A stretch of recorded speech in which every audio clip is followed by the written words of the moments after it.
positive way, because that's your thinking in a positive way. Don't ever think bad things are bad going to happen.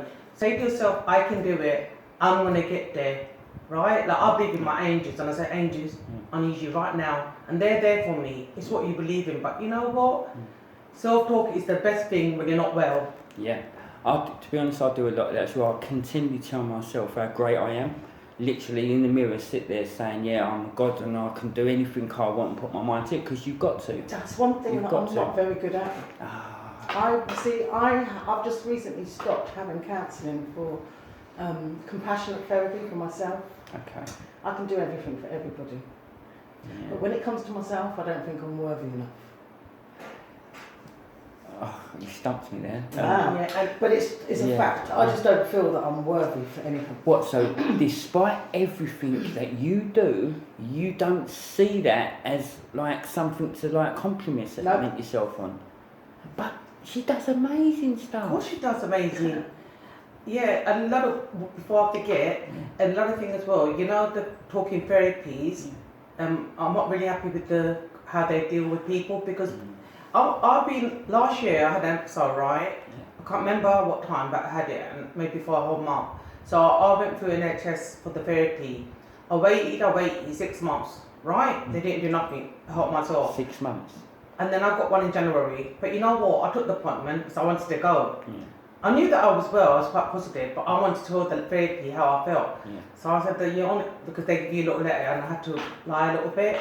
So I went to the meeting, but you know what, I feel really right now, I'm for top of the world. But the only thing I came here, when I needed you, you wasn't there. So she said, I'm not, see if I can keep it open for you. But then she called me, she said, I can't keep it open for you. So that was it, and I was alright. But then this year, again, I had a little episode, and I was on an NHS, and they still haven't referred me yet. I just got a group one, so I'm having private counselling at the moment, and I'm paying for that. But in the day, if I don't help myself, no one help me. I can't say doctors, they just give you the pills, that's it. They never review you. This is my biggest issue. It's not about medication, and that gets on my nerves when people think that it's all about medication. It's not. And this is what gets them up. Like I've heard a lot of negative stuff about minds and talking therapy. Yeah. And the waiting list just to see them is ridiculous, yeah? People only call when they're in a crisis, okay? When they need the help now.